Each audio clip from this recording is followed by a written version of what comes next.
बिहार से इस वक्त की सबसे बड़ी खबर सामने निकल के आ रही है। आरएलजेडी के उपेंद्र कुशवाहा ने कहा है कि 3 लोकसभा सीट पर नहीं मानेंगे। कहा चिराग पासवान की पार्टी से कोई मतलब नहीं है कि चिराग पासवान की पार्टी कितने सीटों पर चुनाव लड़ती है। नमस्कार, आप देख रहे हैं बिहारी न्यूज भोजपुरी। आइए खबर को विस्तार से जानते हैं। उसके पहले चैनल पर नए हैं, खबर अच्छी लगे तो चैनल को सब्सक्राइब करना बिल्कुल ना भूलें।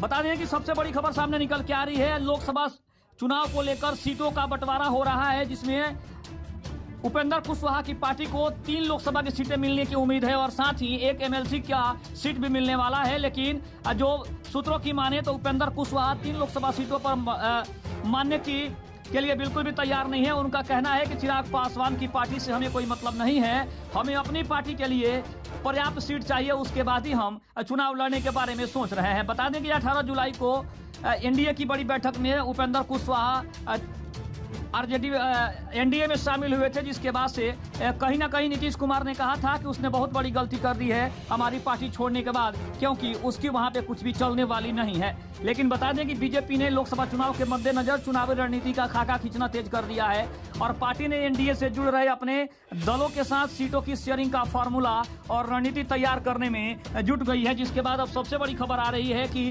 उपेंद्र कुशवाहा को लेकर कि उपेंद्र कुशवाहा ने कहा है कि 3 सीटों पर मानने वाले नहीं है।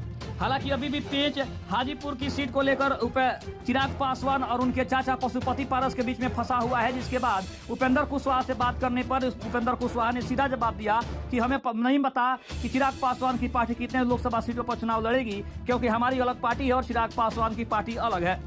लेकिन बता दें कि केंद्रीय मंत्री पशुपति पारस एनडीए की बैठक वाले दिन कैमरे के सामने हालांकि दावा कर रहे थे कि उनका हाजीपुर से चुनाव नहीं लड़ने का कोई अलग इरादा ही नहीं है। उनका चुनाव लड़ने का जो भी इरादा है वो हाजीपुर से है। उसके लिए वो किसी भी समझौते पर हस्ताक्षर नहीं करेंगे और ना ही वो किसी की समझौता मानने वाले हैं। लेकिन बता दें कि उपेंद्र कुशवाहा की पार्टी राष्ट्रीय लोक जनता दल को 3 लोकसभा सीटें और एक एमएलसी सीट मिल सकती है, ऐसा बीजेपी के सूत्रों के हवाले से खबर आ रही है, जिसमें काराकाट लोकसभा सीट भी शामिल है, जहां से उपेंद्र कुशवाहा चुनाव लड़ेंगे। लेकिन बता दें कि उपेंद्र कुशवाहा के करीबी की अगर माने तो उनका कहना है कि उपेंद्र कुशवाहा अभी भी एक सीट पर और अड़े हुए हैं। हालांकि उन्होंने ये नहीं कहा कि एक और उन्हें कौन सी सीट चाहिए, लेकिन कहीं ना कहीं उपेंद्र कुशवाहा की पार्टी 4 लोकसभा सीटों की मांग कर रही है।